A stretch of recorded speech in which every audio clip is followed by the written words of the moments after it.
شعیبی grammar school, Montessori matric English medium, خوبصورت، آرامدہ اور پورا سائز مونٹیسری کلاس روم میں آپ کے ننھے منھے بچوں کو نہایت پیار و شفقت کے ساتھ دور جدید کے تقاضوں کے مطابق آڈیو ویڈیو اور جدید مٹیریل کے ذریعے تعلیم دی جاتی ہے۔ پرائمری اور سیکنڈری کلاسوں میں بچوں کی اسکل کو بہتر بنانے کے لیے report writing classes, news paper classes, science activity, presentation classes اور پریکٹیکل پر بھی خصوصی توجہ دی جاتی ہے، جس کے ذریعے بچے تھیوری کے ساتھ ساتھ عملی مہارت بھی حاصل کرتے ہیں۔ کراچی کی سطح پر اسپورٹس اور تعلیمی میدان میں مختلف ایوارڈ کا حصول اسکول کی محنت اور مہارت کا منہ بولتا ثبوت ہے۔ میٹرک میں 100% رزلٹ اور بورڈ میں کئی سالوں سے مسلسل پوزیشن۔ داخلے کے لیے رابطہ کریں کیمپس 1 شاہ ولی اللہ نگر، کیمپس 2 رحمت چوک، فون 0213 666 1749 0213 640 6946۔ کلاس 5 اسلامیت کی بک نکالے بیٹا۔ اسلامیت کی کتاب میں پیج نمبر 27 میں آ جائیں گے ہم۔ چیپٹر کا نام ہے غزوہ بدر۔ کیا نام ہے؟ غزوہ بدر، پیج نمبر 27۔ میں آپ کو پہلے بتا دوں غزوہ بدر کیوں کہا جاتا ہے۔ غزوہ بدر پہلے ہجرت کے دوسرے سال رمضان کے مہینے میں پیش آیا۔ مکے کے کافروں اور مدینے کے مسلمانوں کے درمیان یہ پہلی باقاعدہ لڑائی تھی۔ چھوٹی موٹی لڑائیاں چھوٹی موٹی باتوں پہ ہوتی رہتی تھی، لیکن باقاعدہ لڑائی یہ مدینے اور مکے کے کافروں اور مسلمانوں کے جو درمیان ہوئی تھی اور غزوے کے مقام پر ہوئی تھی، اس لیے غزوہ بدر کہا جاتا ہے۔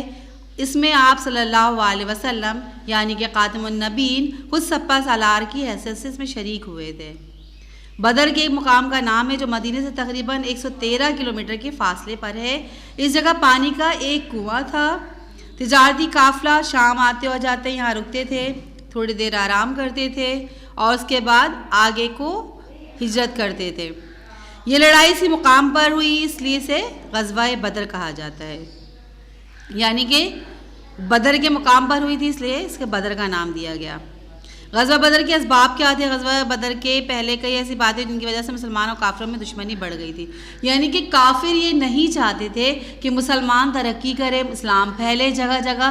اسلام کو روکنے کے لیے کافروں نے نئے نئے حربے استعمال کرنا شروع کر دی۔ ہیلے بہانے سے وہ ڈھونڈتے تھے چھوٹے چھوٹے بہانے تاکہ ان کی لڑائیاں ہوں اور مسلمان ان سے ڈرے، خوف کھائیں اور خوف کھانے کے بعد ان کے انڈر کنٹرول میں آ جائے، ٹھیک ہے نا۔ تو انہوں نے کیا کیا؟ مسلمانوں سے چھوٹی چھوٹی باتوں کی تلاش میں رہتے تھے جس سے لڑائیاں ہوں اور اپنا رعب جما سکے۔ حضرت عبداللہ بن حجش کے زیر کمان جماعت کے ساتھ ٹکر میں کافروں سردار عمرو بن حضری قتل ہوا۔ قریش یہ واقعہ کیوں پیش آیا؟ غزوہ بدر صرف اور صرف اتنی سی بات تھی کہ حضرت عبداللہ بن حجش کے زیر کمان جماعت کے ساتھ ٹکر میں کافروں کا سردار عمرو بن حضری قتل ہو گیا تھا۔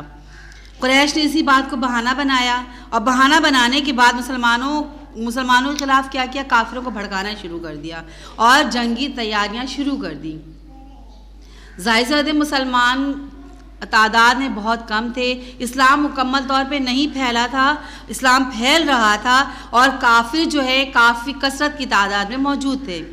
مسلمان بہت مٹھی بھر کے تھے، تو انہوں نے کیا کیا؟ مسلمانوں کے خلاف بھڑکانا شروع کیا۔ ایک چھوٹی سی بات پر ایک جنگ کی سبب بننا شروع ہو گئی، ٹھیک ہے نا۔ مسلمانوں کے مکے سے ہجرت کے بعد بھی قریش نے مسلمانوں کا پیچھا نہ چھوڑا۔ مدینے میں قبیلہ قزن کے سردار عبداللہ بن ابی منافق کو مکے سرداروں نے ایک خط بھیجا کہ ہمارے آدمیوں کو یثرب یعنی مدینے سے نکال دو ورنہ ہم پوری طاقت سے مدینے پر حملہ کر دیں گے، مردوں کو قتل کر دیں گے اور تمہاری عورتوں کو لونڈی یا باندیاں بنا لیں گے۔ قریش نے اپنا رعب جمانے اور مدینے کے لوگوں کو خوفزدہ خوف و ہراس پھیلانے کے لیے مدینے گرد گرد چھاپے مارنا شروع کر دیا۔ ان کو تو بہانے چاہیے تھے مسلمانوں کو ہر طرح سے پست و پست کرنے کے لیے، ان کو کمزور کرنے کے لیے، اپنا رعب جمانے کے لیے انہوں نے کیا کیا؟ مختلف طرح کے چھاپے مارنے لگے اور مسلمانوں کو قید کرنے لگے، ان پہ جبر ظلم کرنے لگے اور کیا کیا؟ ان کے نہ صرف یہ کیا بلکہ ان کے مال مویشی تک لوٹنا شروع کر دیا۔ ان حالات میں مسلمانوں کو بھی اللہ تعالیٰ نے اپنے دفاع کے لیے، لیکن جب کہتے ہیں اللہ تعالیٰ اپنی پوری قوت کے ساتھ آ جائے مسلمانوں کا ساتھ دینے کے لیے، کوئی بڑی سے بڑی طاقت بھی ان کا کچھ نہیں بگاڑ سکتی، کیونکہ جس کے ساتھ اللہ کا ساتھ ہوتا ہے وہ کبھی بھی مایوس، نا امید اور ناکام نہیں ہوتا. ٹھیک ہے نا. مسلمانوں نے تجارتی راستے کی نگرانی شروع کر دی، اس کے ذریعے سے قریش شام سے دیا، کیونکہ مسلمانوں کے پاس ایک ہی حربہ تھا، کیونکہ وہ کنویں کا اس طرح کا وہ وہاں پہ زیر نگرانی کرے. اگر کوئی تجارتی قافلہ آتا ہے تو اس سے پھر وہ کچھ اپنے طرح سے معیشت کو بحال کر سکے. تجارتی قافلہ وہاں سے آتا تھا، اس کی نگرانی شروع کر دی، جس کے ذریعے قریش شام سے تجارت کیا کرتے تھے. اس عمل سے کیا ہوا؟ کفار مکہ کو لازم بات ہے، کفار مکہ کو تکلیف ہوگی، کیونکہ وہاں سے وہ تجارت لے کر جایا کرتے تھے، اور مسلمان اس کو لوٹ کر یا لے کر وہ کیا کرتے تھے؟ اپنی معیشت کو بہتر بنانے کی کوشش کرتے تھے. فوری سبب کیسے ہوا غزوہ بدر کا؟ فوری سبب یہ ہوا، کفار مکہ کے ایک تجارتی قافلہ سردار ابو سفیان کے زیر نگرانی میں شام سے واپس آ رہا تھا. یہ ایک بہت بڑا تجارتی قافلہ تھا، اس میں تقریباً مکے کے ہر گھر کا سامان موجود تھا. یعنی ایک بڑا تجارتی قافلہ اگر اس کو لوٹ لیا جاتا تو یقیناً مسلمان جو ہے ہر لحاظ سے بہتر ہو جاتے، معیشت کے لحاظ سے بہتر ہو جاتے. مسلمانوں کو جب قافلہ واپسی کی اطلاع ملی تو آپ نے کفار پر دباؤ ڈالنے کے لیے، صرف دباؤ ڈالنے کے لیے، اپنا رعب جمانے کے لیے انہوں نے کیا کیا؟ مسلمانوں نے 313 افراد، جبکہ یہ تعداد میں بہت کثیر تھے، یعنی کہ بہت تھوڑے تھے، 313 افراد، اور وہاں کفاروں کی ایک فوج تیار تھی، ہزاروں کی تعداد میں موجود تھے. وہ شام تجارتی راستے کی نگرانی کے لیے نکلے. مسلمان جنگ کے ارادے سے نہیں نکلے تھے، صرف ان کا مقصد یہ تھا کہ وہ کافروں پہ اپنا رعب جما سکیں. ان کا مقصد جنگ کرنا نہیں تھا. اس کے لیے ان کے پاس معمول، کیونکہ ان کے پاس ظاہر مسلمان نہتے تھے، ان کے پاس ہتھیار بھی نہیں تھے، گھوڑے بھی نہیں تھے، کوئی جنگی ساز و سامان بھی نہیں تھا. جنگ کی تیاری انہوں نے نہیں کی تھی، ذہن نہیں بنایا ہوا تھا. ان کا مقصد صرف یہ تھا کہ کفار پہ اپنا رعب جما سکیں. ابو سفیان کو جاسوسوں کے ذریعے جب مسلمانوں کے نکلنے کا علم ہوا تو اس نے قریش مکہ کا پیغام بھجوایا کہ مسلمان ہمارے قافلے کو لوٹنا چاہتے ہیں.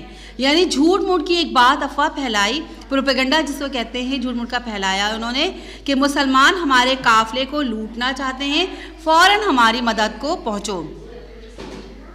کفار مکہ نے پیغام ملتے ہی 1000 افراد کا لشکر تیار کیا. وہ اس زمانے کے مطابق ہر طرح کی جنگی سامان سے مسلح تھے. انہیں قافلے کی مدد کے لیے روانہ کر دیا. اس لشکر میں قریش کے بڑے بڑے سردار شریک ہوئے تھے. لشکر کی قیادت سب سے بڑے سردار یعنی ابو جہل کے ہاتھ میں تھی. ابو سفیان تجارتی قافلے نے راستہ بدل دیا. مسلمانوں نے اطلاع ملنے کے باوجود اس کا تعاقب نہ کیا، کیونکہ ان کا مقصد تو صرف قریش پہ اپنا دباؤ ڈالنا تھا اور ان کو صرف اور صرف اپنا رعب جمانا تھا. حضرت ابو سفیان نے کفار مکہ کو اطلاع بھجوائی کہ قافلہ بچ نکلنے میں کامیاب ہو گیا ہے، اس لیے تم واپس ہو جاؤ. لیکن مکے کی کافر مسلمانوں کے ساتھ جنگ کے بہانے تلاش کر رہا تھا. انہوں نے اپنی جنگ کے غرور میں مست ہو کر، غرور و تکبر انسان کو لے ڈوبتا ہے، پتہ ہے نا آپ کو، اتنے زیادہ غرور تکبر میں تھے کہ ہم تعداد بھی اتنے زیادہ ہیں، ہم ہتھیار سے لیس ہیں، ہمارے پاس ایک بڑی لشکر موجود ہے، کفار کی ایک بڑی لشکر کے سامنے یہ مٹھی بھر کے مسلمان ہمارا کچھ نہیں بگاڑ پائیں گے. اس غرور و تکبر میں وہ کیا کرتے ہیں؟ آگے بڑھنا شروع کر دیتے ہیں.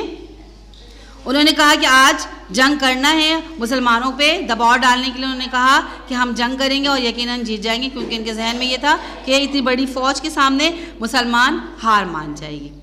لیکن اللہ تعالیٰ کی جب رحمت نازل ہوئی، اسی دن رات کے وقت مسلمان تھکے ہوئے تھے، اللہ تعالیٰ نے اپنی رحمت برسائی، موسلادھار بارشیں ہوئی، اس میں نہا دھو کے فریش ہو گئے مسلمان، تازہ دم ہو گئے. یعنی کہ اس بارش کا فائدہ مسلمانوں کو بھی ہوا، کیونکہ وہ تھکے ہوئے تھے، تازہ دم ہو گئے نہانے کے بعد. اس کے بعد کیا ہوا؟ دوسرے دن یعنی 17 رمضان 2 ہجری کو مسلمان دونوں فوجوں کا سامنا بدر کے مقام پر ہوا. ان میں جنگ ہوئی. مسلمانوں کی لشکر کی تعداد کافروں کے مقابلے میں بہت کم تھی، صرف اور صرف 313 آدمی تھے. ان میں بچے بھی شامل تھے، صرف آدمی نہیں تھے 313، اس میں بچے بھی شامل تھے جو اللہ تعالیٰ کے دین کی سربلندی کے لیے آئے تھے. مسلمانوں کے ساتھ 60 اونٹ، 2 گھوڑے، صرف اور صرف 8 تلواریں اور 6 زرہیں تھیں. کفار کے پاس 1000 کا لشکر تھا اور ان کے پاس ہر قسم کے ہتھیار تھے، ہر طرح کی جدید ہتھیار سے لیس تھے. یہ آپ صلی اللہ علیہ وسلم نے بھی یہ حال دیکھا تو اللہ تعالیٰ کی بارگاہ میں سجدہ ریز ہو گئے، کیونکہ ان کے پاس صرف ایک آسرا تھا، صرف ایک سہارا تھا اپنے پروردگار کا، تو اس کے سامنے وہ سجدہ ریز ہو گئے، کیونکہ دعائیں اسی سے مانگنی چاہیے جو آپ کو عطا کر رہا ہوتا ہے۔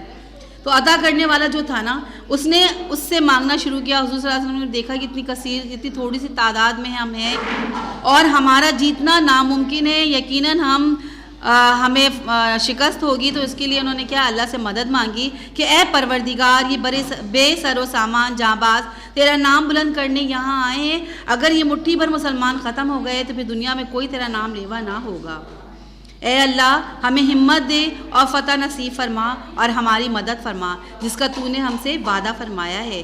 آپ صلی اللہ علیہ وسلم یعنی خاتم النبی نے مسلمان فوج کی صفحہ بندی کی۔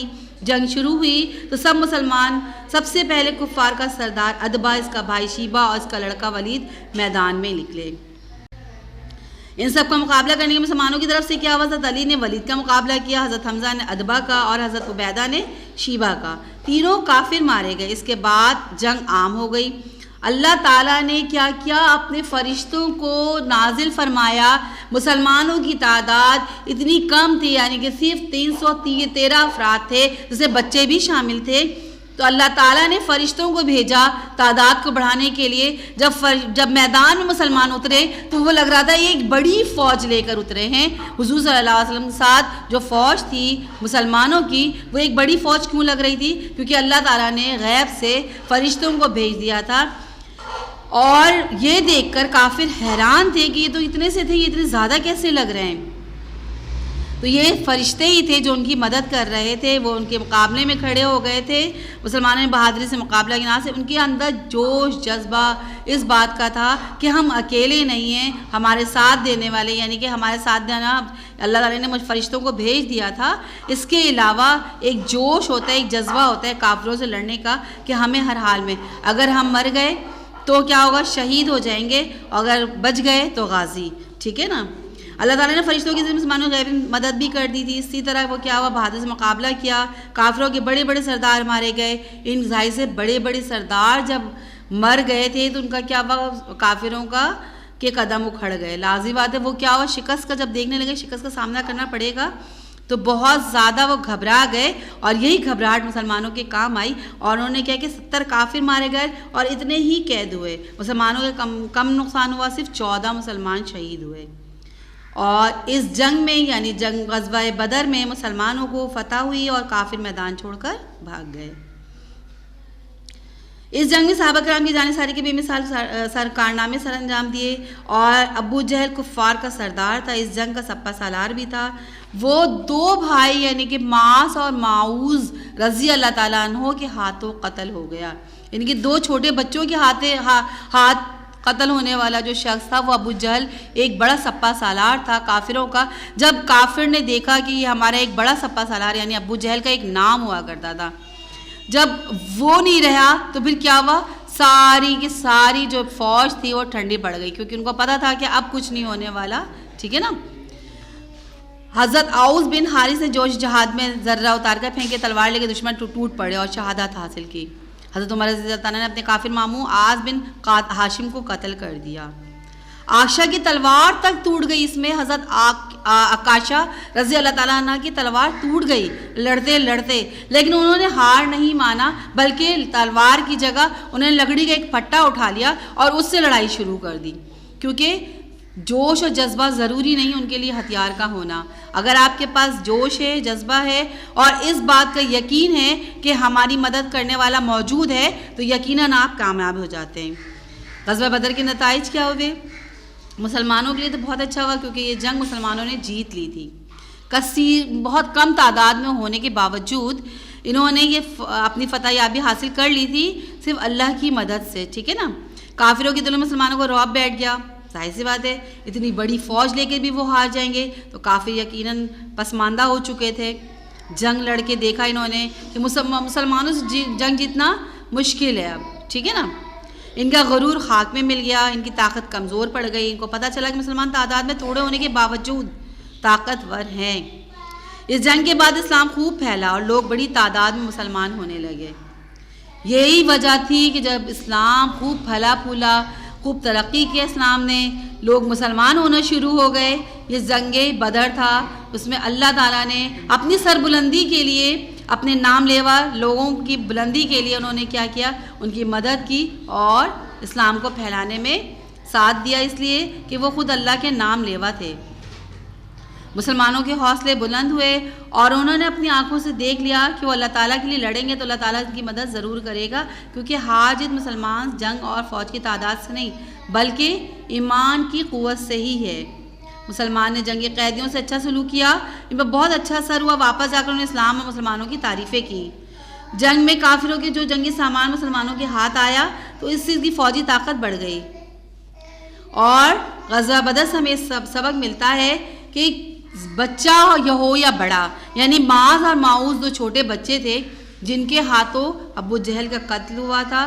فی دین کی سربلندی کے لیے کسی بڑے کا ہونا، کسی طاقت کا ہونا یا کسی جنگ و ساز و سامان کا ہونا ضروری نہیں ہے. صرف اور صرف آپ کے اندر اس بات کی طاقت ہونی چاہیے کہ ہم ایک مسلمان ہیں اور ہماری طاقت کرنے والا موجود ہے، تو فتح یابی ہماری ہوگی انشاءاللہ.